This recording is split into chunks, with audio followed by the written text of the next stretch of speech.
All right. Well, Adam, thank you very much for joining me here today. Long time no see, I guess. We kind of met briefly in Austin. I think you had a Yes, longer conversation with my colleague Marat. Uh, yes. yeah. And so I wanted to reach out to you and just kind of pick your brain about, what's going on in your world and the whole thing of, AI and how that relate to heavy civil construction. It it's really interesting. Um Let me kind of give you a background of where I got interested in it, and then maybe we can talk a little bit about how I see it driving value for civil but also commercial construction Very because good. Yeah. I'm very Definitely lucky want to to hear be it. in I'm very lucky to be in a company where we do both, and they both do things really differently. So it's interesting to think about and talk about the areas that we're exploring. Um, so I started back when I was in graduate school. I was in graduate school for political science of all things, and one of the areas that we obviously did was a lot of statistics. So I've always been kind of a number guy and a metrics guy. I really love it. I think it's interesting and fascinating. And in about 2018, I started really kind of delving into machine learning and how it might provide us with some opportunities in construction. But again, these machine learning models uh, are very good at what they do, but they require a lot of data, and they tend to produce the same results every time. And in that way, they're great for predictive modeling. And so, it excites me and it kind of interested me. We did a pilot of that in 2019, and shortly before COVID. I think the last conference I went to before COVID was on machine learning and using open source tools for it. And honestly, the volume of information that we had at our fingertips, even though we've been around for a very long time, more than 100 years as a company, isn't enough. So, Yeah. which is kind of crazy to think. But is and which is why you've seen some other folks emerge, and we can get back to that and have that conversation a little bit later. But I got really interested about a year ago in where we were going with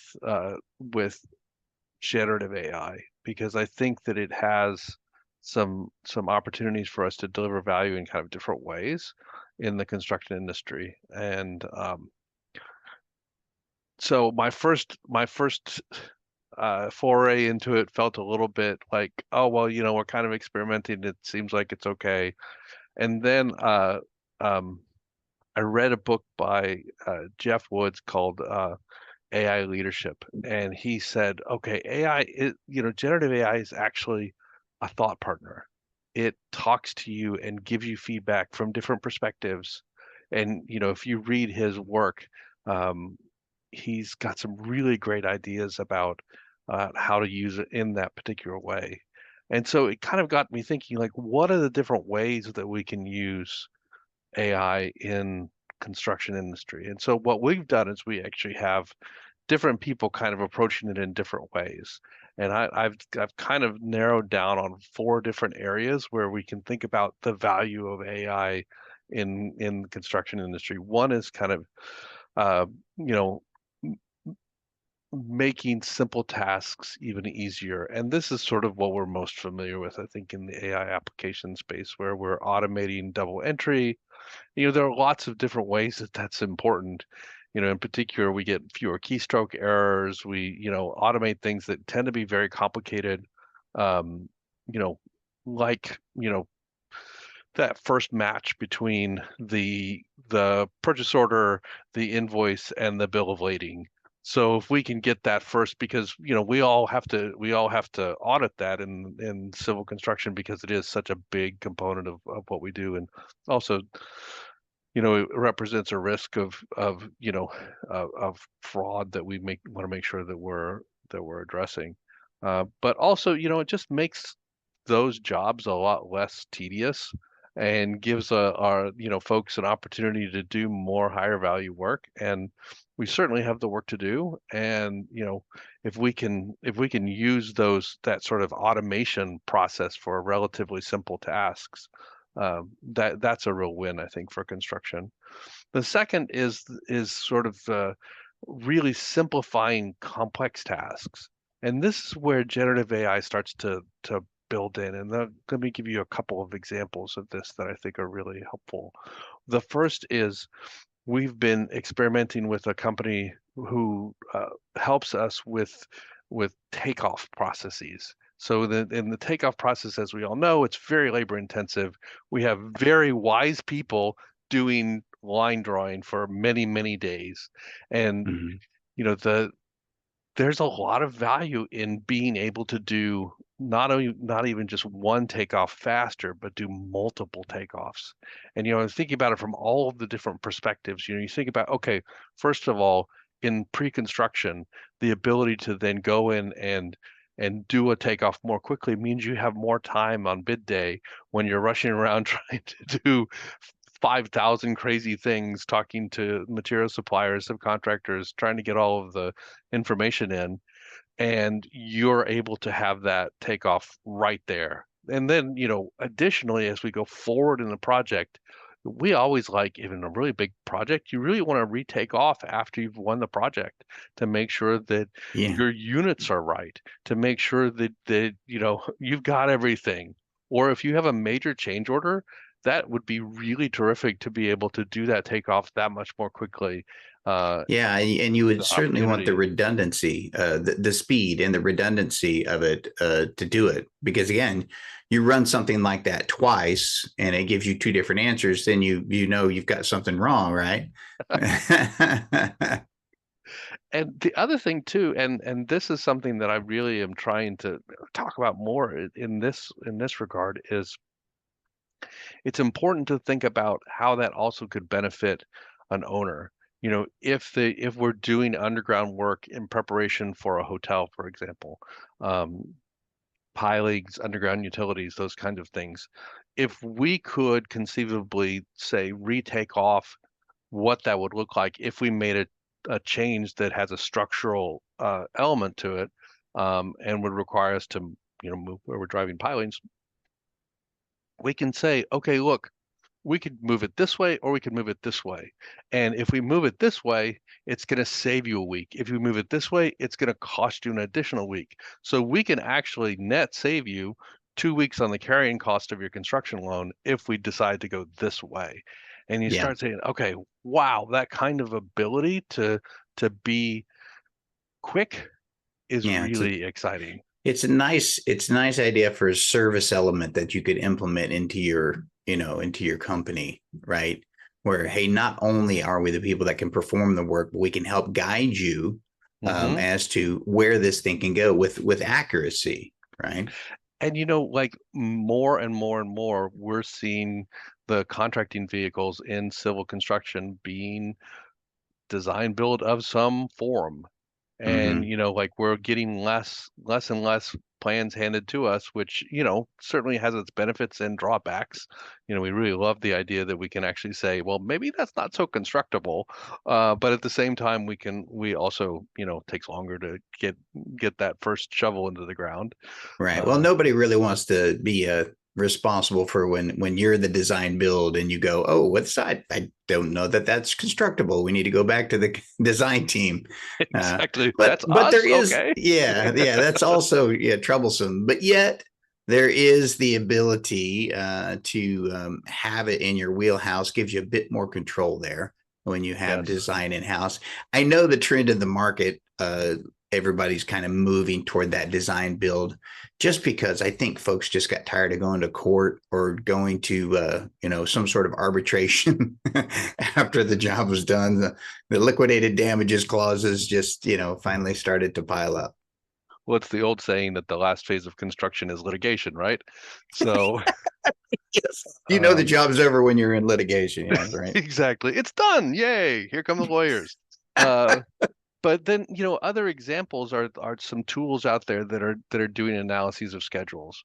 And I think that schedule analysis with AI is really starting to drive some real value, not only historically against your schedule, but against standards.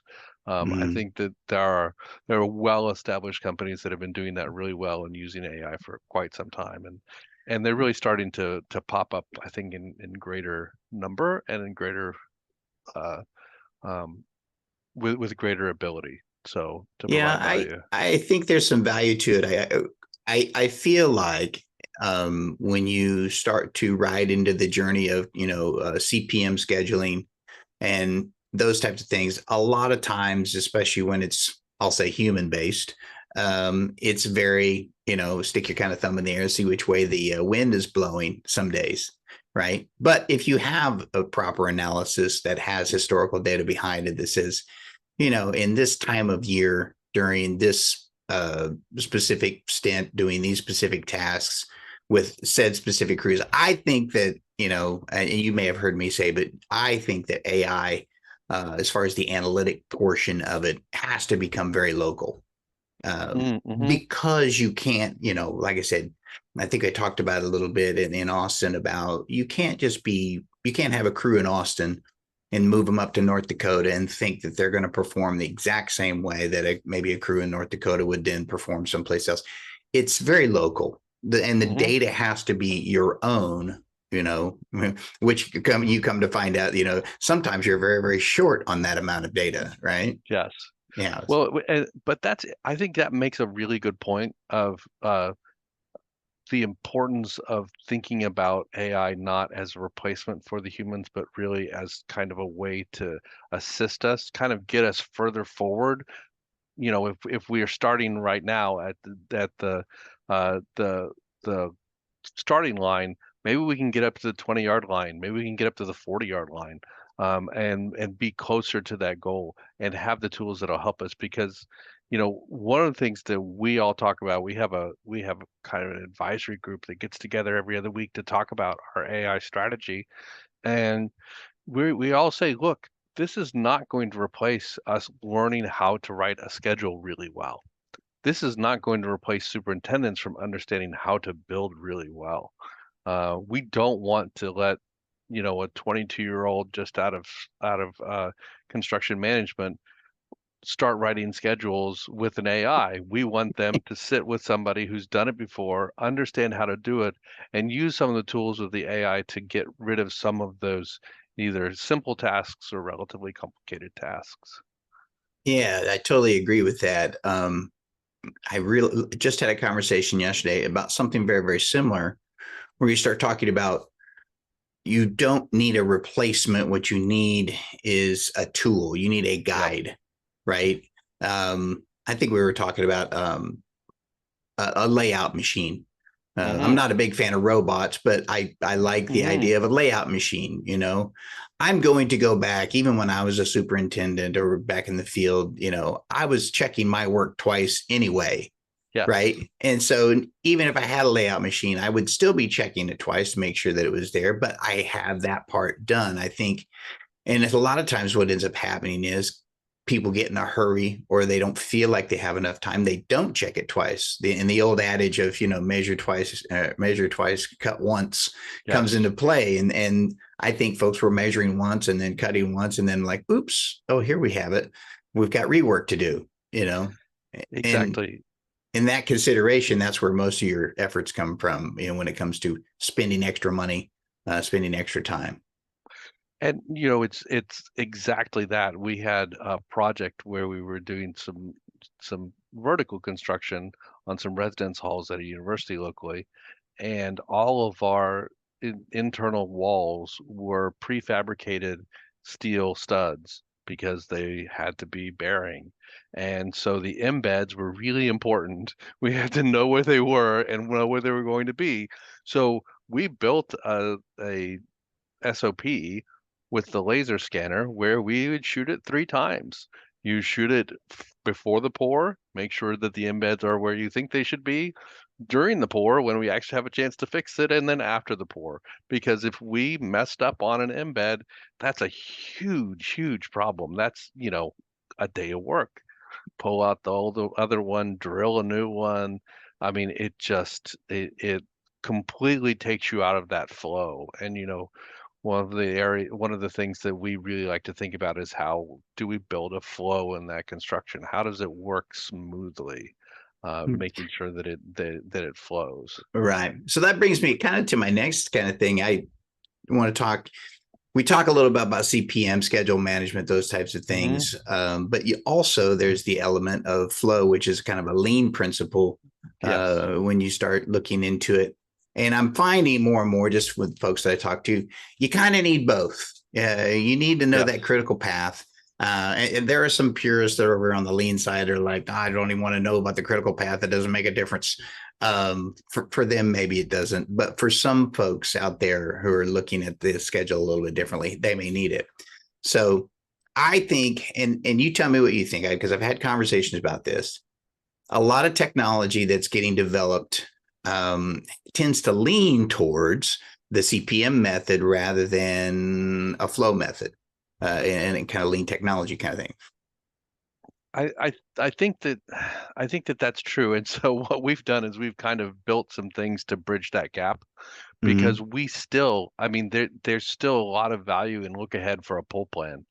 Like that, honestly, the even though we don't have sticky notes on walls anymore and they're virtual inside of a inside of an app, uh, that's still incredibly valuable for our subcontractors.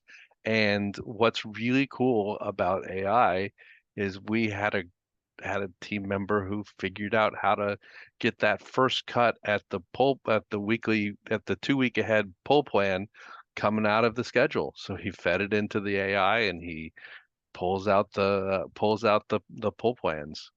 So Nice. there's some marriage in there that I Mm-hmm. think is really valuable because I fundamentally think if for no other reason we have to have a CPM schedule, we still use P6. It's like a fundamental document in the contract, and Yeah. it drives us towards fulfilling the contract appropriately, and Well, and I then think that comes bridging down that to to the field and to the activity of the field. I think that the lean tools make all sorts of sense in that regard. Yeah, I think there are two sides to it. I mean, obviously, you've got a CPM side where people need to see that. There are some folks that Right. need to see that who are they're a stakeholder in the operation of some sort, right? And that's really all they want to see. Yes. Hey, where are we on this? Where we Right. got started. Milestones and all that stuff. Yep. Right. But if you're working as subcontractors and you're doing the pull plan and all that kind of stuff, figuring out what comes next and who's up and what you got to get ready to do, those types of things, well, then you need that kind of access to that information as well. And then the more Hmm. that we can utilize the technology to provide that sort of communication, and be connected in that way, that the better we are. Right. And so, that's where I think technology has got to help us because we need both. I mean, Mm-hmm. it's not an insubstantial amount of effort for us to do both. And if we can get some tools that help us bridge those two perspectives more effectively, then that's a good use of technology in the field, I think. Like Yeah. if we can enable those processes that we know work really well, Mhm. um, in a more effective way, in a way that doesn't substantially eat at our margins. Um, that we want to do that. Right. So that leads me to kind of my next thing. We were talking about, obviously we want to use technology to help us communicate better, but then there are some moments when we don't really need it to be there. Hmm. There are some things we don't need it for. I don't need it to make phone calls for me if Hmm. I need to make a phone call, right? They're just things that require the human touch. They require the nuance of person to person, those types of things. I think some of that, some of that troubleshooting, problem solving. Some days you're just going to have to get everybody in the room uh, and say, "Hey, the 15,000 emails that we've sent amongst each other, or whatever we've tried to do, it's obviously not working, right? And so we should have just made a phone call, got everybody together, and so I can see that with a 100-year-old company, you still got some of those folks around there, right? Well, and I'm a big believer in that. We have some sort of they're not formal rules, but in a lot of the parts of the organization that I work with, we say if we've gone back and forth more than twice, it's time to just get everybody in the room because we're wasting everybody's time. Let's just take 30 minutes and hash it out, and we will figure it out. And Yeah. that's really, I think, important is that we do need to remember that in a lot of ways, construction is a relationship kind of business, like where you know, we work in relationships constantly. The project management function is almost exclusively relationship driven. It's Hmm. relationships with subs, it's relationships with material providers. It's having a good relationship with your haul truckers. It's having a great relationship with the owner and the owner's rep. And all of that I think is really a critical component of us doing really well. We need to balance this, the technology with the people stuff, and hopefully use the technology to give us more time and space to do the people stuff. I kind of think about it like there's an art to and a science to building. And what Hmm. what technology needs to do is help us with the science and stay out of the art, and so that people can build really great things. Because in the end, like we all have opportunities to build things that are incredible. If it weren't such a great glare, you would see behind me the Superdome, and Bow Brothers drove the piles for that back in the 1960s. And Right. it's amazing to see that still standing today and just hosting the Super Bowl this last week. It's really exciting. Yeah, that was pretty cool. So I also noticed Louisiana, the state of Louisiana, is just started. The news is they just started a launched Louisiana Innovation, a new division dedicated to making state leader, developing high growth technology enabled startup companies, first of its initiative in Louisiana. Basically, Louisiana is trying to say we want to be first in artificial intelligence kind of technology. What's your thoughts on that? So it North Louisiana is actually in the sweet spot of the country for data centers. Yeah. It's far enough north that you don't have disruptions from hurricanes like we do in New Orleans, but far enough south that the weather tends to be pretty good most of the year. It's also right in the middle of the country, right in the traffic lanes, and right at the confluence of a lot of fiber. So there have been some activities for a very long time around getting Louisiana ready for participation more in AI and in the global economy in that way. And I think that we're welcoming it. It's something that I think can provide a lot of resources and a lot of really interesting opportunities, both from a construction perspective and building interesting things, and not just the data centers, but also the power to drive the data centers, but also the kinds of people that it's going to bring in, and the perspectives that it's going to bring in, some really smart, really incredible people. So I think we're all very excited by it. I think that there's a lot of opportunity for Louisiana to play in that market, and we're just going to see how it goes and how we build. I really feel like you know the the um, the Chinese uh, DeepSeek announcement a couple of weeks ago is really in some ways an opportunity for the United States. It's kind of another Sputnik moment. Like, this here China has said, "Oh yeah, we can do this a lot faster and cheaper than you Americans," which, you know, we certainly are slightly skeptical of their particulars.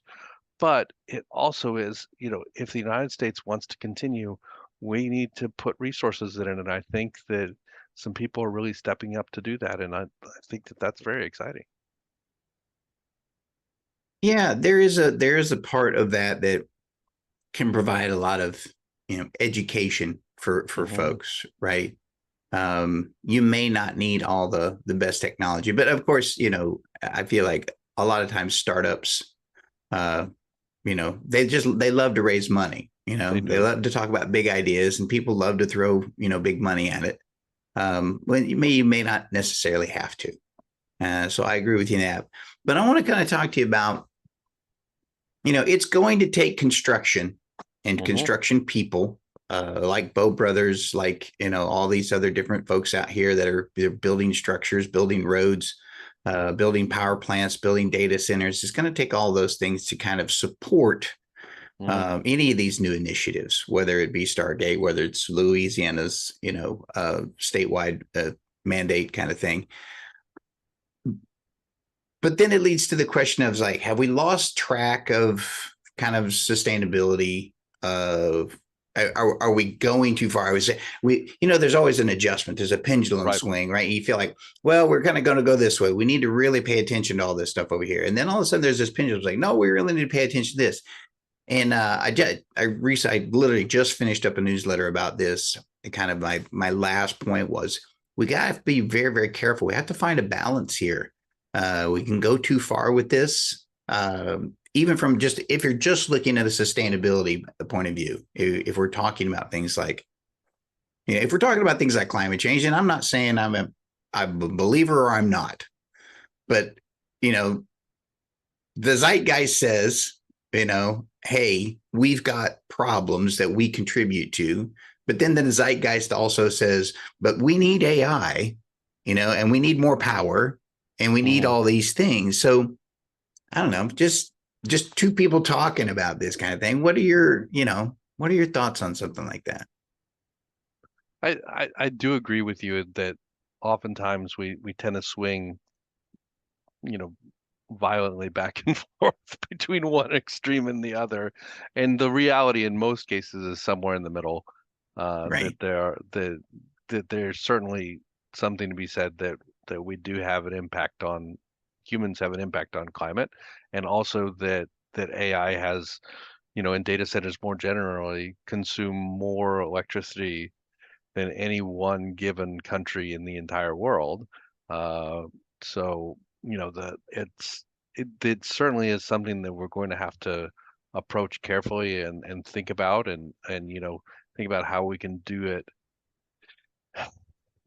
you know, how we can do it more efficiently. I mean, if we need AI, how can we train AI and run AI systems that doesn't require the kind of power requirements that we have today? What's going to be that kind of innovation to use these tools, and where do we not really need it? I mean, honestly, a Google search is fine for the web. I don't need it to do an AI summary for me. I just need it to return the websites that I need to find. And, you know, everybody at this point is trying to bring AI into their technology product. I call it AI washing, where you sort of like, oh, we're going to reskin ChatGPT and throw it in the sidebar, and then you can talk to ChatGPT, and I don't know what it does, but it's really great. And part of that has to do with what you mentioned earlier, which is that, if you're looking for money from a venture capitalist and you don't have a slide on AI, you're not getting any money right now. So I think that there's something to be said for that. Um, I I really do feel like, you know, um, I, I think it's there are so many opportunities for us to think about how technology can help, but we don't need everything to be AI driven.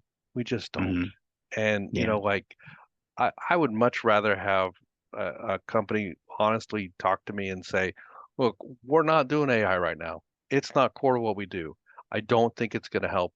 And if you can't demonstrate value, then we shouldn't be throwing it into our product just because we can. Yeah. Because you're just going to pass that cost on to me, and maybe I don't really need it. Yeah. And I absolutely agree with that. I mean, there's been technology that's been developed in, you know, years past, in several different markets where you've got an overzealous software product. I Okay, it's got all kinds of bells and whistles, but most companies or whatever would only need it to do this. Some would even say that ERPs uh, were are in that vein Oh, where, you are 100% right. In the 1990s, when yeah, everyone was doing an ERP, it was the thing. Everybody said, "Oh, we're going to save an incredible amount of money with yeah. this system where everything's together." And I have yet to see that materialize. And here we are 35 years later, and it still isn't there yet. Right. And I guess that's the thing, if you only get 30% usage out of a product, and it's hard to measure soft cost. It is. It is. That's true. And so, maybe you find it in some of those soft costs and those kind of things. But again, it's kind of like that it's that pendulum shift, right? That pendulum shift said the same thing back in the 90s. They were developing ERPs, and you're going to have one solution, you got one place to go, you won't need anything else. And then, shift over here where you've got a stack. Who was it? When we were in Austin, they were talking about, I don't know if you were in the room or not, but they were saying they had like some 72 different softwares in their tech stack. And I'm just like, I was It's flabbergasted. crazy. And the Crazy. amount of time and effort that they're taking making sure that they can communicate effectively is an incredible drag on their organization. They're spending incredible amounts of money doing that. Right. And incredible amounts of time trying to figure out how they're going to integrate just three of them, Yeah. right? Or just five of them, let alone 72 of those. And it's so interesting because in so many ways, like that's something that I also think is really important that as we evaluate adding additional software, we need to think about how does it work with our primary platforms? I mean, there are basically two platforms today in construction. It's either an Autodesk or a Procore. I think Oracle would like to be mentioned in that, but I don't think that they're really in that. They're not competing at that level. But we really need to think like would it be better for us to just use a tool that's deeply integrated with an existing platform and works fine and maybe gets us 90% of the way, or something that's 100% that we're going to have to figure out how to, you know, jerry rig and throw the kitchen sink at it to make it work with the rest of our data. And the not all of us are in the size of organization where we have a huge data analytics team. Many of us are not. Mhm. So there's a lot of value with keeping that data in a platform where if we can bring it all in there, we can do the analysis inside of there. We don't need to build a whole infrastructure around that either. Because in the end, if it's all the data are together, then our decision making can be driven out of one place rather than out of 4, 5, 8, Yeah. 172. No, I total agreement. The thing that I talk about with Austin Lane and AL Mobile is about, get your get your data right first, right? If you got your data right first and you know where it's at, and then you can kind of move a little bit easier. I've never been one that wanted to backtrack and go, well, what did we do, and how do I sort all that data out? But there are companies that are going to have to do that. They're going to have to sort all that data out somehow, get it structured properly so that it is ready for some sort of implementation into. And I don't care whether you're doing it in AI or whether you're just doing some sort of Power BI Yeah, dashboard. It doesn't, right. either one doesn't matter. You're going to have to get that data structured correctly to Yeah, get there, right?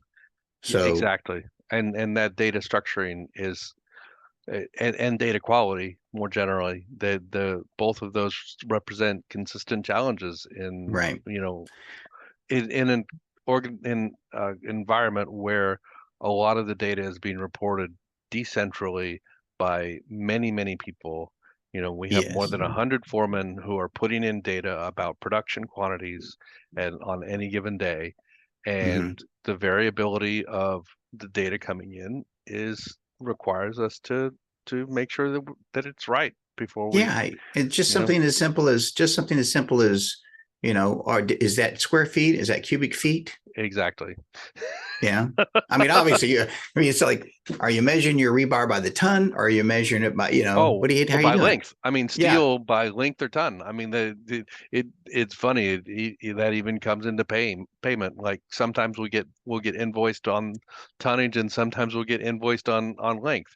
It's Yes. really we definitely need to think about that, Yeah. and that requires us to have some intelligence built into that, and usually a human needs to help with that. Yeah. And I know it's always shocking when you just see something like that and you go, wait a minute, that numbers can't be right. Okay. Wait a minute. That's by the ton. It's not by the, it's not by the square foot Exactly. or it's the Right. linear foot or whatever. Linear foot of I-beam or something like that. Exactly. And we Right. do one of the things we do a lot of prefabrication work, and so Hmm. we do custom cutting of a lot of steel, and so that's where the technology is so important, but at the same time we have to make sure that the humans are in there making sure that it's the right steel, that it's the right grade, that it's the right product for the right application.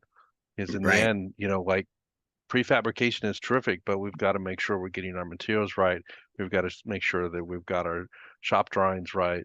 We've got to make sure that Hmm. whatever is being driven into the plasma table is correct as well. So, Sure. Yeah. And if you're building that rebar, if there's a big difference between number 4 and number 6, you just can, it's going to make a huge or difference. the direction of the bend, you know, there are some Yeah. important things. Yeah. There's a good idea.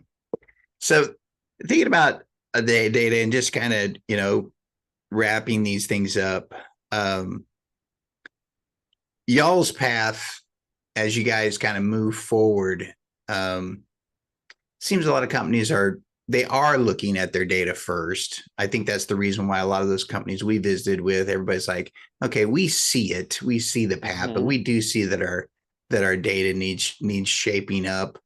What's is that a 3-year process for you guys? 1-year process, 5-year process? What does that look I like, do you think, I for the think that's industry?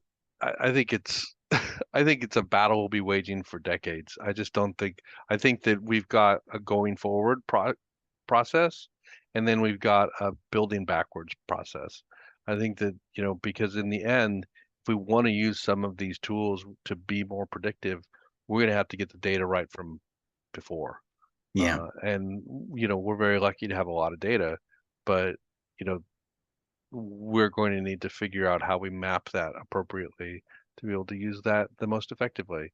Which is what is interesting to me to see where some of the most interesting analytics and predictive work is coming in from people who naturally accumulate data in the ecosystem. And one of those is obviously these big platforms. You see Procore, and they sort of have this advisory feature. But then also, people like the insurance companies who have a lot of data on our jobs are really looking at technology and ways to leverage that. And honestly, are helping us try to understand ways that we can use it better to reduce risk in our jobs too. So I don't know. I think that there's a lot to do with the data. It's a multi-decade process. We've been chunking data into tables since the 70s, and we're now finally coming to reckon with the fact that, you know, now that we really want to use all that, how are we gonna get back to using it? And Right. I'm excited. I think that some of that is highly unstructured, like notes um, on jobs that we've done years and years ago where AI actually could help and help us structure some of that data.